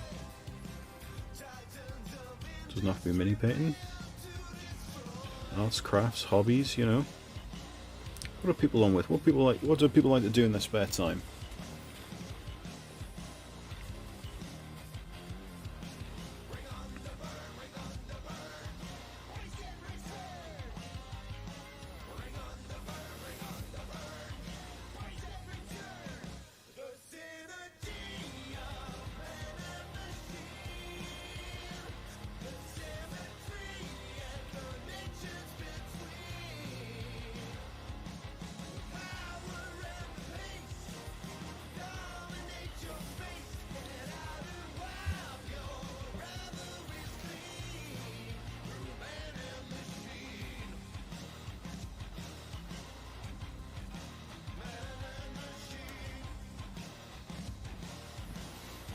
Oh, nice. Those minis look really good. The Fallout ones.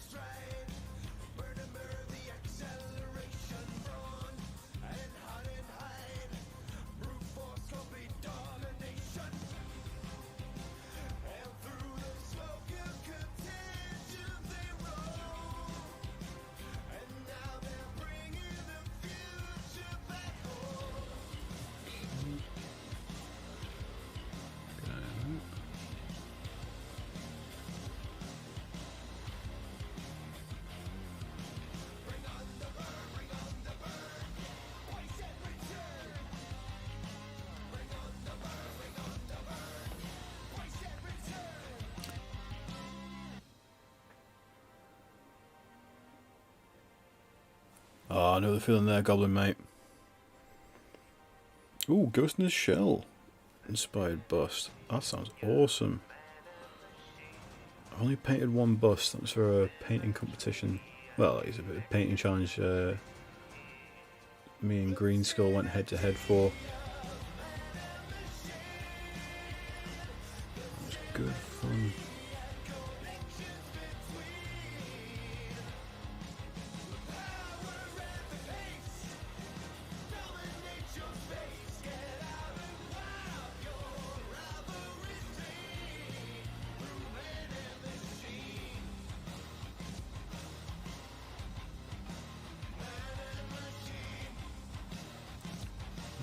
Just back a little bit there.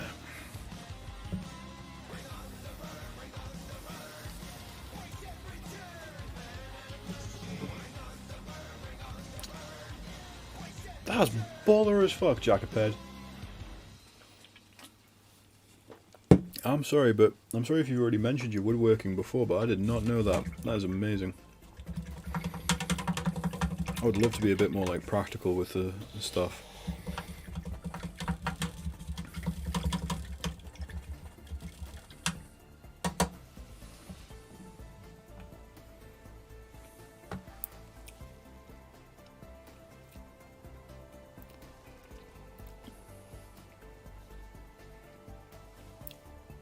Ah, very cool, very cool. I like Jazza. It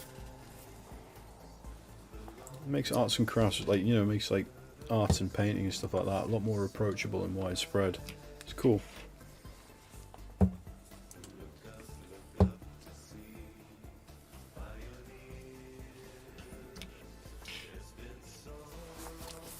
Okay, so we'll get these final 3 in.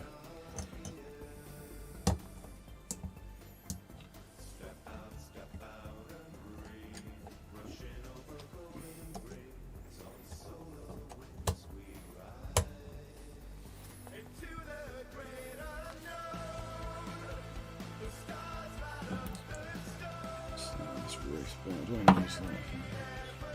Yeah, I'll use Rakath.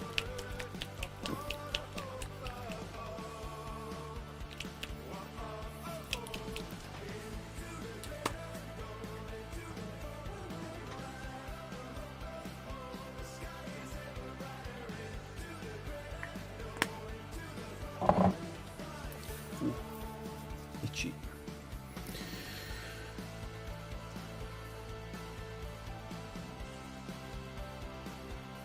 Lower that down because my Rakath is a bit chunky, but okay. I'll probably have to put a couple of drops of thinner in that at some point. We'll see how it goes. Ah, it's going on nice.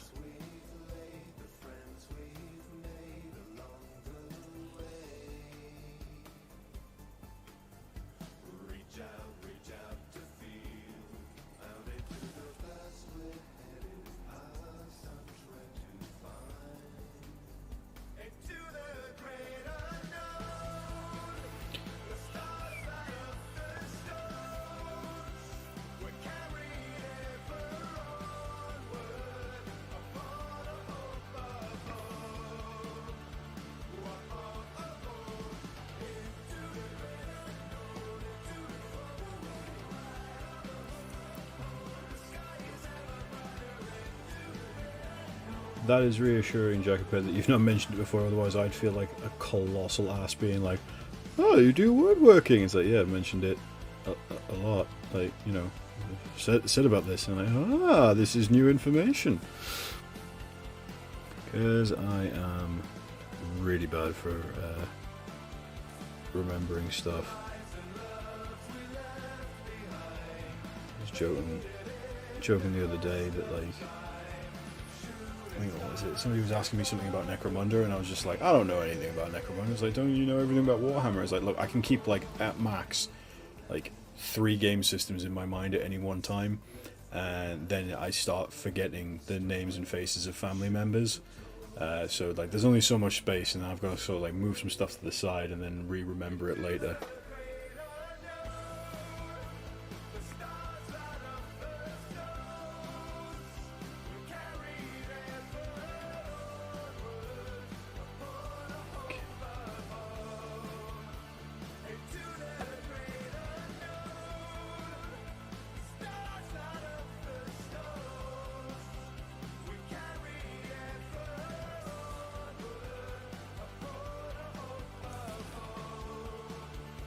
That is awesome. Thank you for sharing that information.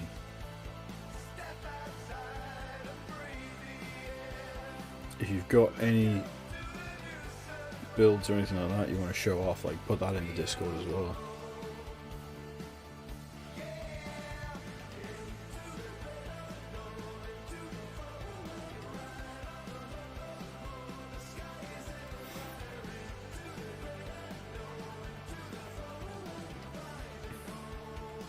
I hope so. I would like to be able to sort of like plug a chip in. Like, I don't need it all at once. I can just, like, you know, be like, oh, what have I got going on today? It's like, oh, well, you know, I'm going to work. Okay, so I'll plug the work chip in. And like, where it works over, it's like, okay, brilliant. I'm going to plug in the Warhammer chip. It's like, oh, it's a family function. It's like, okay, I'll just plug in the dump chip.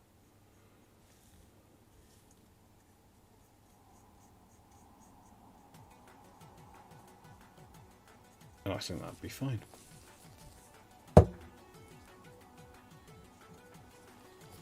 I'll catch you later, Goblin mate. Have a good one.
Sure.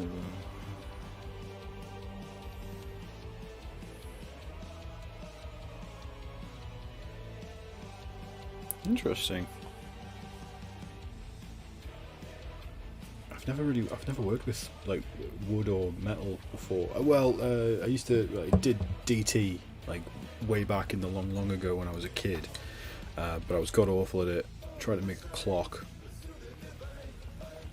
and like very simple clock, but no matter what I did, it kept just running backwards for some reason. I don't know. And the wood was all over the place, and it was like you couldn't even like look at the clock for too long, otherwise you'd get a splinter.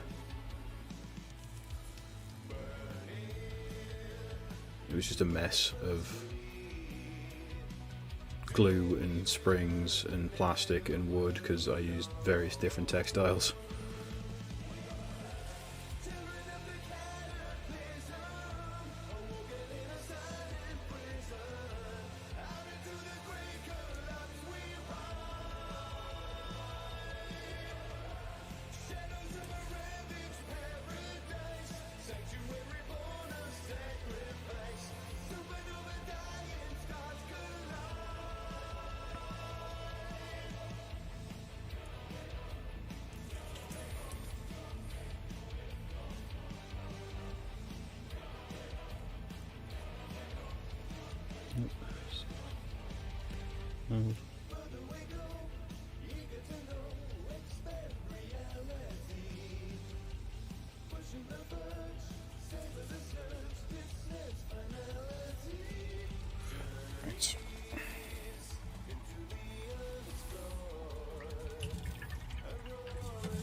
I'm always fascinated by people that can like weld and woodwork and all that kind of like real, can really make stuff like that. So I always love watching like stuff all the way from like terrain building videos all the way up to like Michael Cthulhu on YouTube, who does like the big cool swords. I'm like, he puts out a video and it's like an hour long, and I'm just like, yes, that is an hour of my life well spent. I invented a time machine that only travels backwards. Yes, and it only goes backwards.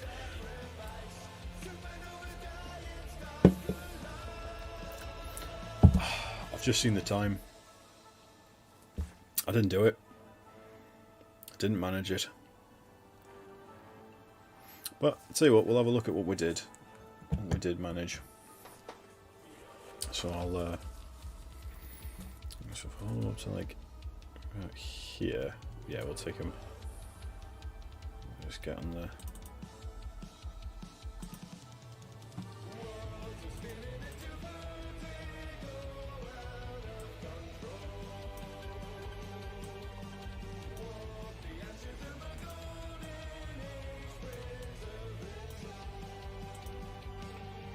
Just work.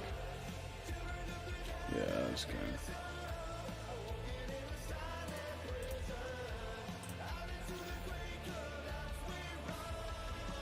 Yeah, Michael Cthulhu is amazing. I love his stuff. But yeah, so we'll go through. So, kind of just basically what I've done is just managed to block in a lot of base colours.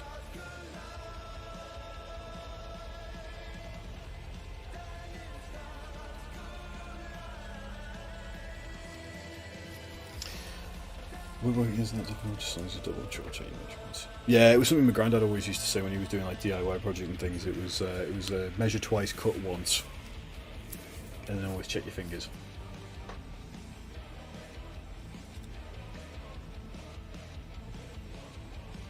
Come on now, play the game. We were having fun. Yeah, there we go. So yeah, you can kind of see. There we go. We've got.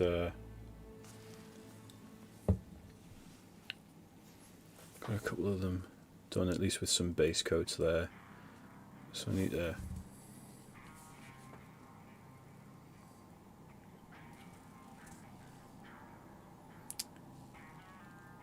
couple more bits and pieces and things. So what I'll probably do with these is I'll keep them to one side, and I'll come back to them next week, and then from there we can know pretty much, well, you know, pretty much spot on how much time they've taken. So this is 2 hours work for 10 deadwalkers. You can get them base coated. And there you go. I think that's pretty cool. So I shall leave that at that tonight. Thank you all so much for tuning in week on week. It really does mean a lot to everybody who subscribes, everybody who has like become a member of the channel. That's amazing. Like, that support really helps us. It's so cool. And everybody who tunes in to not just Crafting with the Kaiju, but Jules' Banner Saga streams, our D&D Sunday streams, anybody who watches our videos, shares them. It's really cool. It means a lot. It definitely warms this little black heart of mine. So, as always, guys, take care of yourselves. If I don't see you through the week, I'll see you through the window, but I'll see you on Sunday first for D&D with myself, Mikey, and Jules, and John. So, yeah, there's 4 people. There we go. Sorry, I'm quite tired and very hungry. I've not eaten since about like 2 o'clock today, so I definitely need some food. Oh yeah, you'll see us Sunday. If you like what you see here, you can always join us on our Discord if you're not already subscribed to the Discord. Is it subscribed? Joined? Member? I don't know what it is. You're not part of the Discord. You should be part of the Discord. It's a cool time. There's lots of cool people there. You're probably already part of it already. In which case, you're a cool person as well, because you're the cool person that's part of Discord. But you can find me on Twitter at Crafting Kaiju. You can find me on Instagram at KAIJU. I do have a Twitch channel, which I will probably try and use a bit more in the future, which is also KAIJU. So I'll see you all Sunday. Take care of yourselves, take care of each other, keep your paints thin, keep your metal heavy. Peace out. Bye.